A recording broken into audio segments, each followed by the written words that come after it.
sequence in the downswing. It's a topic of conversation that people talk about all the time. What's the proper sequence? What's the proper order? How do we transition? How do we create that power? What moves first? What moves second? What moves third? We have all these questions that are kind of bouncing around in our brain, and we don't know how to even make sense of it. Well, you know what?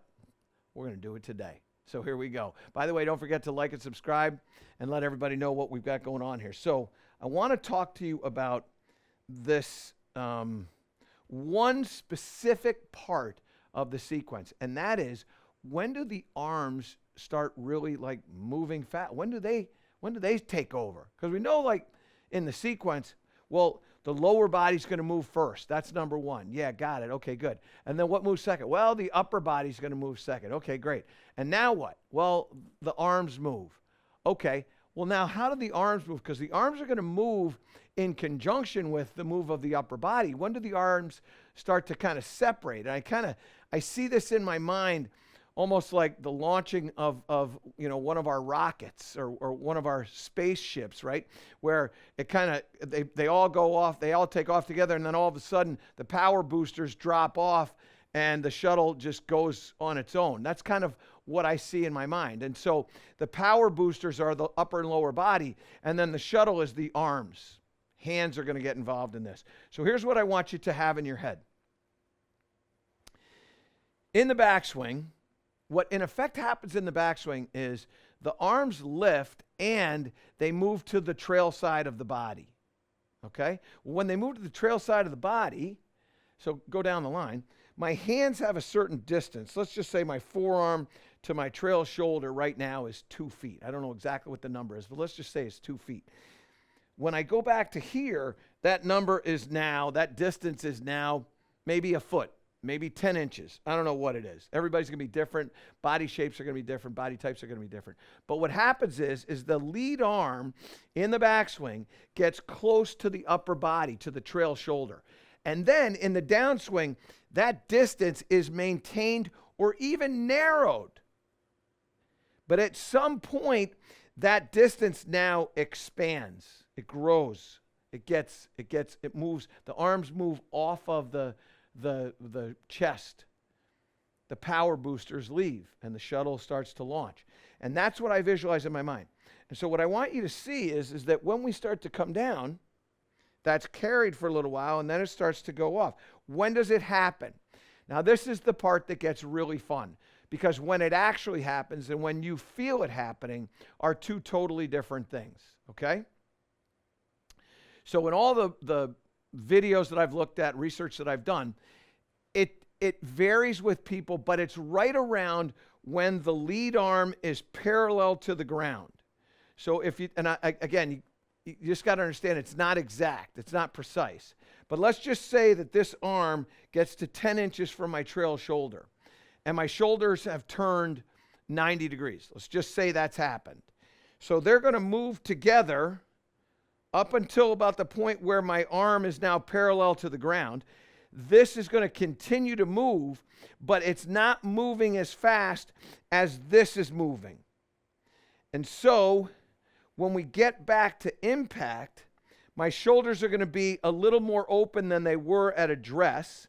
My shoulders are square at address. At impact, again, depending upon the golf club itself, because it changes, but they're going to be a little bit open. Let's just say 5 degrees. So 5 degrees open, and like this, at impact, you can see that my arm is still closer to my trail shoulder because my trail shoulder is now more open. My arm is still closer to the trail shoulder than it was at address, but it's not as close to the shoulder as it was at the top of the backswing, which means at some point it's moving off. Now, it may be moving off gradually in the downswing, but I like to visualize in my mind that when I get my arm parallel to the ground, that's when the power boosters leave and the shuttle launches itself. So what I like to do is I like to feel like from here to here, they move in conjunction, and then from here to the ball, the arms are moving.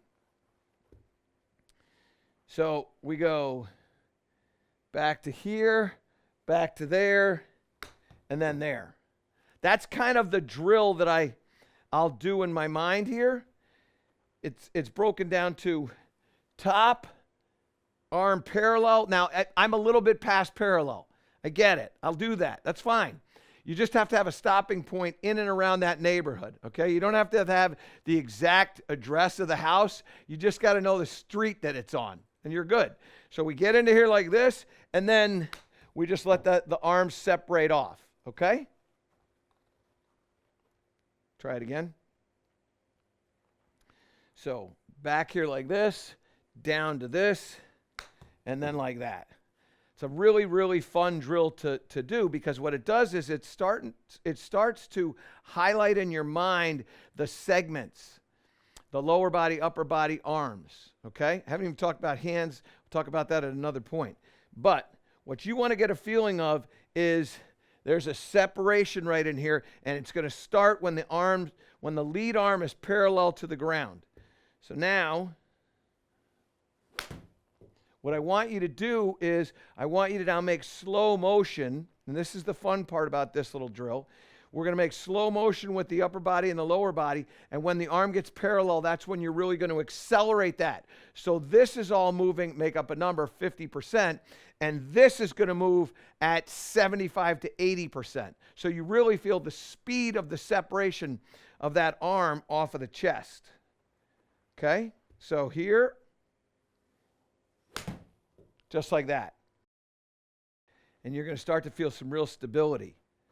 And one of the things that's important, and kind of as an aside, is your body, the core strength has to be such that it'll allow this to take place. You have to understand what's going on in your feet to create that balance and keep that balance, okay?